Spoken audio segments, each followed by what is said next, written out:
So, I spent all morning preparing for this episode.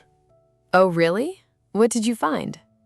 Well, first, I found a very interesting article about time management. Then, I found a more interesting video about a cat that opens doors. Then, somehow, I was watching cat videos for 40 minutes. Kai, the episode is called Don't Waste Your Time. I know. I was doing research. On cats. Extremely important research. Okay, well, at least you're honest. And actually, that's the perfect way to start, because today's topic is going to catch every single one of us, including the two people making a podcast about it. Especially the two people making a podcast about it. Oh, right. Before we go any further, hi everyone, welcome back to Word Nerds, a podcast where we learn English words through interesting topics. I'm Lila. And I'm Kai. And today's episode is called Don't Waste Your Time, which, let's be honest, is a topic we needed too. So let's start with something everybody knows. Have you ever seen the movie Groundhog Day? Of course, the man who lives the same day again and again. Right. And here's the fun part. At the beginning, when he realizes he's stuck repeating the same day forever, what does he do? He goes a little wild, eats whatever he wants, breaks rules, does whatever feels good in the moment. Exactly. He treats the day like it doesn't matter, because to him, it's already wasted anyway. But by the end of the movie, something changes. He starts learning piano. He starts helping people in the town. He uses that exact same day completely differently. Same 24 hours, completely different result. That's really the whole topic today, isn't it? It's never really about how much time we have. It's about what we're doing with it, and more importantly, why. And here's the good news before we even start. This is one of those topics where a tiny change today actually makes a real difference by tonight. Not next year, tonight. I like that. So let's ask the real question then. Why do smart, capable people, people who know exactly what they should be doing, still end up wasting time? I actually have a theory. And it's not we're lazy. I think most of the time we're trying to escape something. Escape? Like running away from something? Exactly like that. To escape means to get away from something uncomfortable. Not always a place. Sometimes it's just a feeling. Boredom, stress, an email you don't want to answer. Give me an example. Okay, here's one that isn't even about me for once. My friend Marta once told me she spent an entire evening reorganizing her kitchen cupboards instead of writing one difficult email to her boss. Her kitchen cupboards. Every single one. Put every spice in order, A to Z. That's either very impressive or very concerning. Both. But you see what happened. The email felt uncomfortable, so her brain found something else to escape into, something that felt productive, even useful. That's the clever part, isn't it? It doesn't even have to look lazy. Sometimes escaping looks like being very busy with something else entirely. Exactly. And that's why this isn't really about being disciplined. It's about noticing what we're actually avoiding. You know, this happens at work too, not just at home. I remember a job I had years ago. Every time a difficult report was due, I suddenly became extremely interested in cleaning my desk. Your desk. Every pen in its place, every cable perfectly tied. My manager once walked by and said, "Wow, your desk looks amazing." And I said, "Thank you." But really, inside, I was thinking, please don't ask me about the report. So escaping can wear a work shirt too. It can wear any shirt it wants. That's the tricky part. It always finds a way to look responsible. Here's something interesting, actually. This isn't a new problem at all. There was a Roman philosopher named Seneca who wrote about this almost 2,000 years ago. His whole argument was that life isn't really short. We just waste huge parts of it without even noticing. 2,000 years, and people still put spices in order instead of sending emails. Some things never change. Actually, Seneca said something else that I really like. He said people are careful with their money. They count it, they save it, but they're careless with their time, as if we'll never run out. That's a strange thing to think about, isn't it? Nobody would throw money into the street, but we throw away hours all the time, and we don't even notice. Because time doesn't make a sound when it disappears. Money does. Time just quietly leaves. Okay, here's another one for you. Did you know Leonardo da Vinci, one of the greatest minds in history, was famously terrible at finishing things? The Mona Lisa guy? The Mona Lisa guy.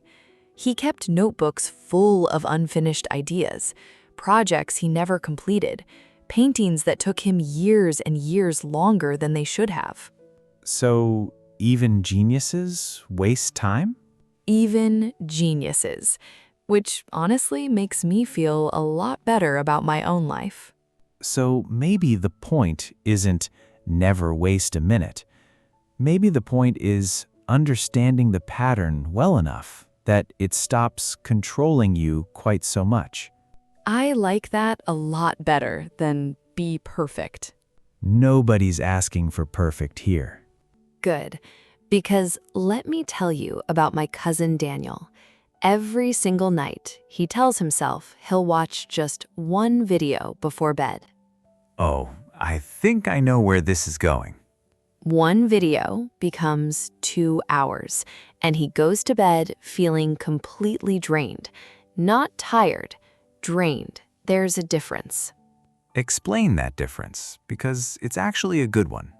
Tired is your body asking for sleep. Drained is different. It's your mind feeling empty, even if your body isn't especially sleepy. You can sleep 8 hours and still feel drained the next morning if your mind never actually got real rest. And Daniel's 2 hours of videos, was that real rest? Not even close. He told me himself he doesn't even remember most of what he watched. It's mindless, meaning he wasn't really thinking, wasn't really choosing. His brain wasn't really working. It was just running on its own. So it looked like rest from the outside. But it wasn't. And here's the part that really gets me. Every single morning, he tells me he feels guilty about it. That heavy little feeling you get when you know, deep down, you didn't do what you meant to do. Guilt is interesting, actually, because I think it's one of the clearest signals that time was wasted. Nobody feels guilty after reading a book they love for 2 hours, but almost everyone feels a little guilty after 2 hours of mindless scrolling. That's such a good point. The activity can look almost the same from the outside, sitting on the sofa, doing something quiet, but one leaves you full, the other leaves you empty. It's a strange trick our brains play on us. 2 hours can feel like 10 minutes when we're scrolling, and 10 minutes can feel like 2 hours when we're doing something we don't enjoy. Time really does bend depending on what we're doing with it. So here's a fun contrast for you. What's the difference between escaping and what we'd actually call recharging? Ooh, good question. Okay, escaping takes you away from a feeling. Recharging actually gives you something back. Energy, calm, a clearer head. Real rest, chosen on purpose, is never wasted time. So resting isn't the problem here. Not at all. The problem is using rest as a hiding place instead of an actual recharge. All right, tell me about a time this actually worked. A real recharge, not an escape. Sure. My sister Elena always tells this story about herself. She used to come home from work exhausted, and every night straight to the phone. But one evening, her phone died, and instead of charging it right away, she picked up a book she'd wanted to read for weeks. And?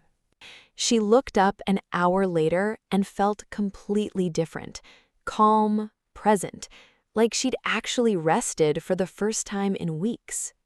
Was she distracted while reading or something else? No, actually the opposite. She said she was completely absorbed, totally lost in it, forgot the time completely. That's a lovely word, absorbed. It's really the opposite of distracted. Distracted means your attention keeps jumping everywhere. Absorbed means your attention goes fully into one single place. So maybe the real test isn't was I resting or working, it's was I absorbed in this or just distracted by it. That's a genuinely useful question to carry around.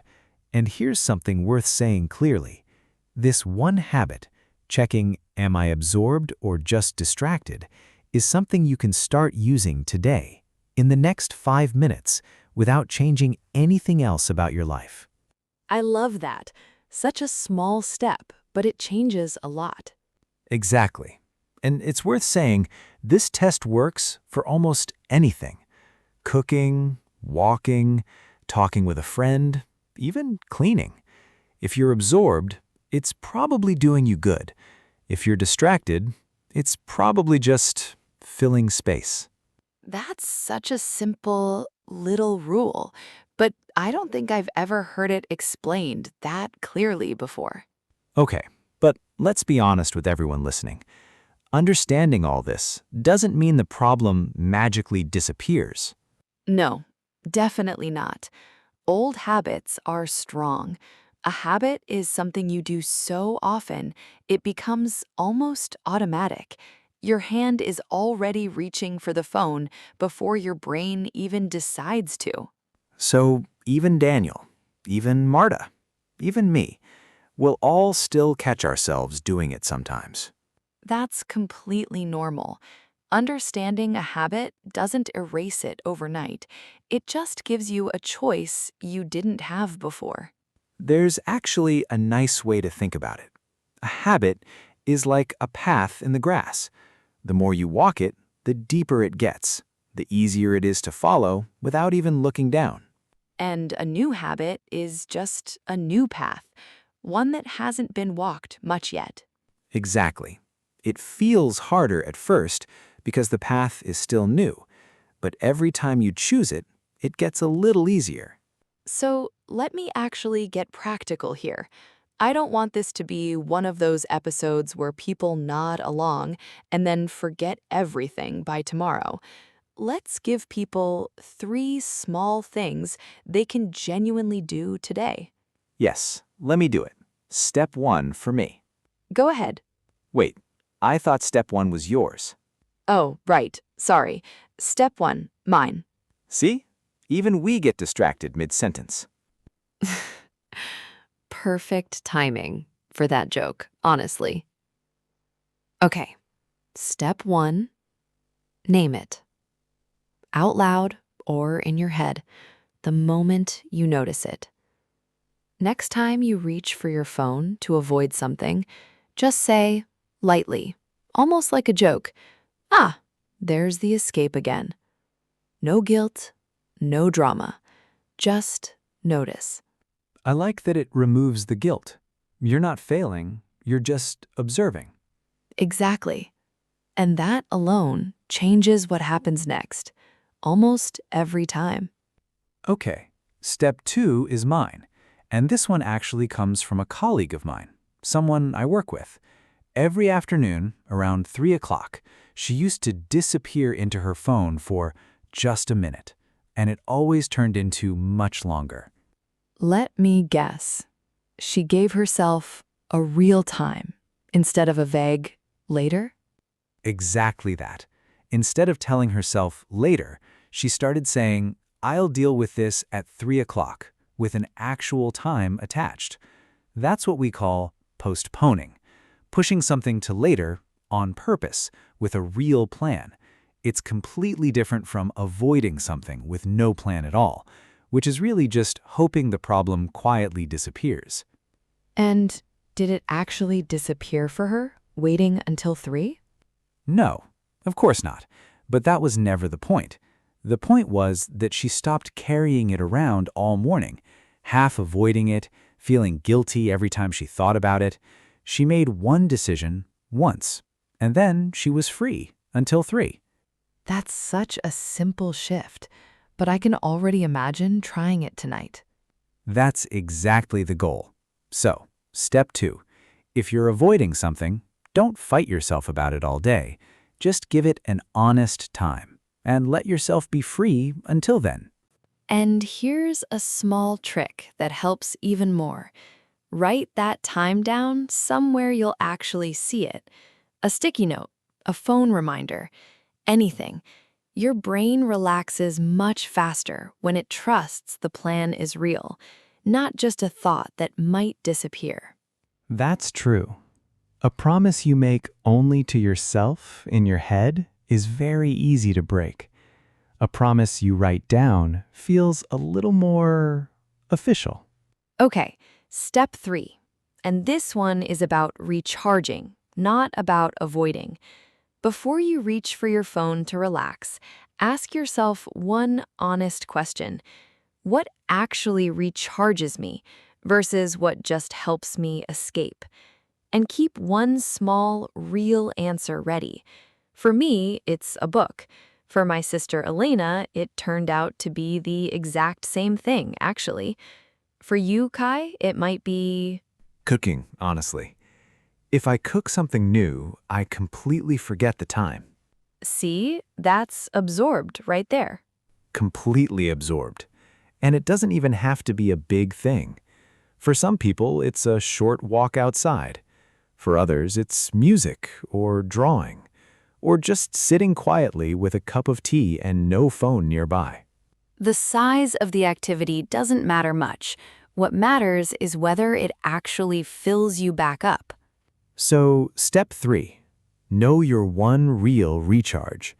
And keep it close, so it's easier to reach for than the phone at the exact moment you need it. 3 small, doable things. Name it without guilt. Give avoiding a real time.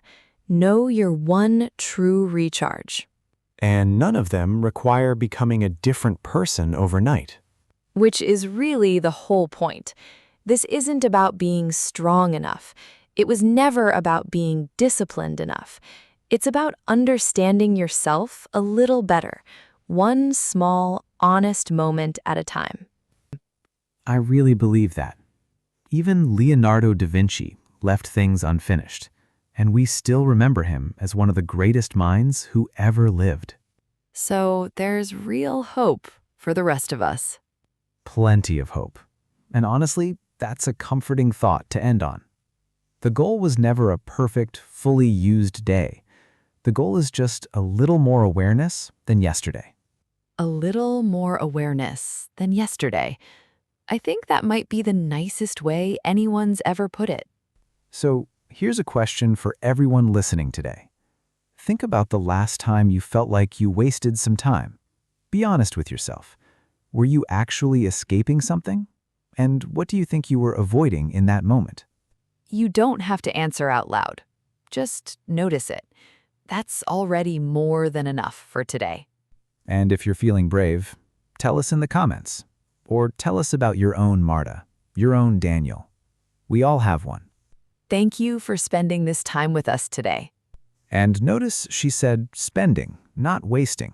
Because this time, right here with us, never wasted. Nicely done. I've been practicing. Until next time, everyone, go be kind to yourselves and try just one of those 3 things today. Bye, everyone. Bye-bye.